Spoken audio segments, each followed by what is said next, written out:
Hey everyone, and welcome back. Ready for another deep dive? Today we're tackling something I think we're all wrestling with. Technology. All this progress, all this change. But is it actually making our lives better? It's the million-dollar question, right? Yeah. Especially now with AI exploding the way it is, work, how we live, how we think. It's everything, changing at warp speed. No kidding. So to help us make sense of it all, we're turning to economist Daron Acemoglu. I know you're a fan too. You flagged some of his lectures that really get into this. Yeah, he's not afraid to challenge the easy answers. Semiglu argues that tech progress doesn't automatically equal a better life for everyone. And he uses some really interesting historical examples to make his point. Okay, so before we get into the AI weeds, set the stage for us. What kind of historical stuff are we talking about here? One that jumped out at me was when he compared the medieval windmill to Eli Whitney's cotton gin. Centuries apart, totally different inventions, but both had huge impacts on society, and not always good ones. Okay, windmills. Now I'm intrigued. Break it down for me. It's all about who benefits from a new technology, right? So those windmills, they were a big deal back then. New power source meant you could grind grain more efficiently. Less work, more food, sounds good, yeah? On the surface, total win-win. What's the catch? The catch was, who owned the land those windmills were on? Who owned the mills themselves? Mostly wealthy landowners, the church. They're the ones who saw the profits, not the average person. So instead of this new tech making life easier for everyone, it actually widens the gap between the haves and have-nots. Exactly. And Acemoglu's point is, with AI, we're at a similar turning point. This idea that tech progress equals shared prosperity, it's almost a myth we tell ourselves. And history shows us that's rarely how it goes. Okay, so let's unpack this myth a bit. What's this productivity bandwagon Acemoglu talks about, and why is it so important to his argument? It's like this assumption we all make. Tech gets better, we get more productive, everyone wins, wages go up, life improves, happy ending, right? Yeah, I can see the logic there. More efficiency should mean more wealth to go around. But you're saying it's not that straightforward. Nope. See, the assumption is that productivity increases how much we make per worker always means higher wages. But what employers really care about is what each additional worker brings to the table, their marginal productivity. And when you throw automation into the mix, those two things don't always line up. So, company brings in a robot that can do the work of 10 people. Those 10 people are out of jobs. No guarantee they'll find new ones, even if the company itself is now more productive overall. Exactly. And that's the danger of going all in on automation without thinking through the consequences. Think back to the cotton gin. It revolutionized cotton production in the U.S. South. Productivity went through the roof, but did enslaved people benefit? If anything, it made a terrible situation even worse.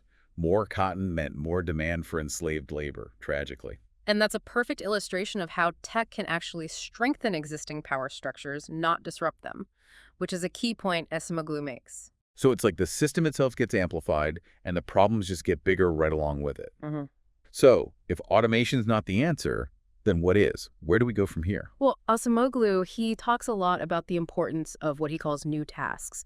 It's not about like getting rid of automation entirely, but more about making sure we're also creating opportunities that really use those things that humans are uniquely good at, the things technology can't just replicate. So, not quite a beat the robots at their own game, but instead focusing on creativity, on solving complex problems, those human connection skills, and then figuring out how tech can actually help us do those things even better. Exactly. He uses the Industrial Revolution as an example. It eventually led to that period of shared prosperity we saw in the mid-20th century, right? And it's not like we stopped using machines, but we did see new industries emerge, cars, aviation, electronics, that needed new skills, new jobs, and that ended up raising living standards for a lot of people. So it's about finding that sweet spot where human ingenuity and these technological advancements are working together, not against each other. That's it.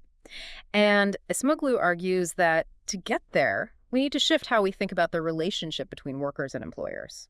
He brings up this idea of worker power and how crucial that was to the shared prosperity of the mid-20th century. Okay, and this is always where things get a little, let's say, complicated, right?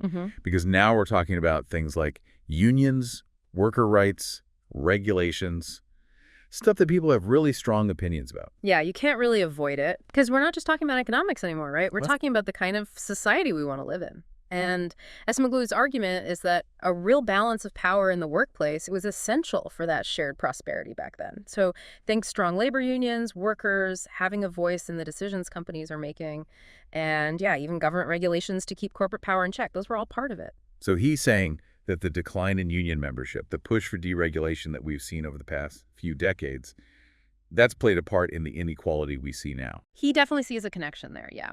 His argument is that those kinds of shifts have basically tipped the scales in favor of automation and corporate profits, often at the expense of workers. I'm curious, though, what about the argument you hear sometimes that regulations just stifle innovation and hurt businesses' ability to compete?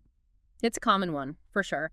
But Acemoglu, he pushes back on that pretty hard. He argues that the U.S., it was actually incredibly innovative during that period of strong worker power, think the 50s, 60s, 70s, and that a lot of that innovation, it was driven by government investment in research and development, not just stuff happening in the private sector. Yeah. Like he points to examples like the National Science Foundation, the National Institutes of Health, even the Department of Defense. So again, it's about finding that balance, right? Fostering innovation, but also making sure the benefits of that innovation are shared more fairly. Exactly. And that leads into what Acemoglu sees as crucial.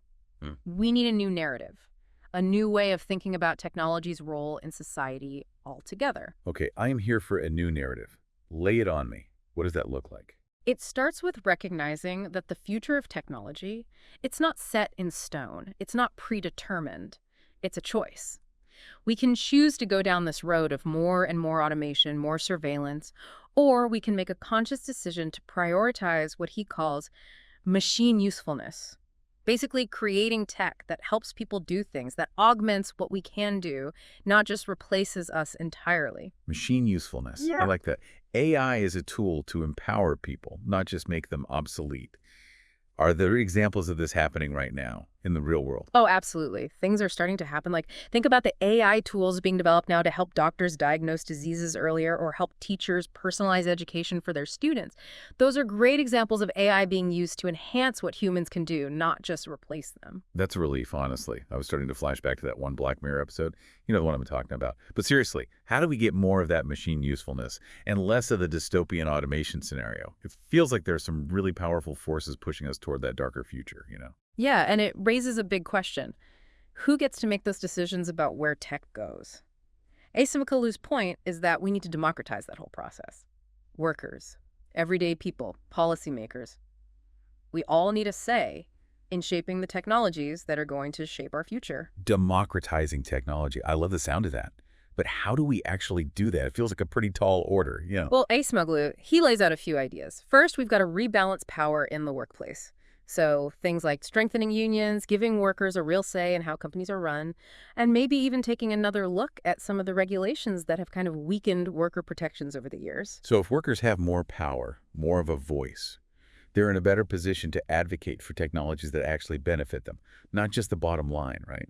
It's about having a seat at the table when those decisions are being made. Exactly. Second thing Acemoglu talks about is creating a more equitable data economy. I mean, think about the mountains of data we're all generating just by living our lives online. Who actually owns that data? Who's profiting from it? He suggests looking into things like data unions, where people have more control over their own data, maybe even get compensated for how it's used. Wow, that's an interesting thought. Instead of just being mined for data, we could actually have some ownership over it. Right. And then finally, Acemoglu argues that the government has a big role to play here too, like using policy to incentivize the development of what he calls pro-worker, pro-democracy technologies, tax breaks for companies that create good jobs, invest in training their workers, or even government funding for research into AI that's specifically focused on those human-centered applications we were talking about. So instead of just trying to rein in the potentially bad stuff after it's already out there, it's about actually encouraging and rewarding the good stuff from the get-go. Exactly. And it's not like this is a totally new concept. He uses the shift to renewable energy as a good example here. You had government policies, private investment, public awareness, all these things working together to push technological development in a more positive direction. That's a great point. I mean, go back a couple of decades, and the idea of solar and wind being major energy sources, it seemed kind of pie in the sky, right? Yeah. And now look at it. Still a work in progress, for sure, but it shows that these kinds of big shifts are possible. Right. And that's really the heart of Acemoglu's message. When it comes to technology, the future isn't predetermined. It's not inevitable. It's a choice. And we all have a role to play in shaping what that future looks like. This has been seriously thought-provoking. I always walk away from these Acemoglu deep dives with so much to think about. Who knew we'd be talking about windmills and AI in the same breath? Right. It reminds us to keep asking the tough questions. Who are these technologies really benefiting? And how do we make sure it's not just a select few? Exactly. And even more importantly, what can we do ourselves to steer all of this in a direction that benefits everyone, that creates a more just and equitable future? That's what we all want, right? Right. And I know you're out there listening, thinking the same thing. Absolutely. We need everyone to be a part of this conversation. Couldn't agree more. Thanks for joining us for another deep dive. We'll see you next time.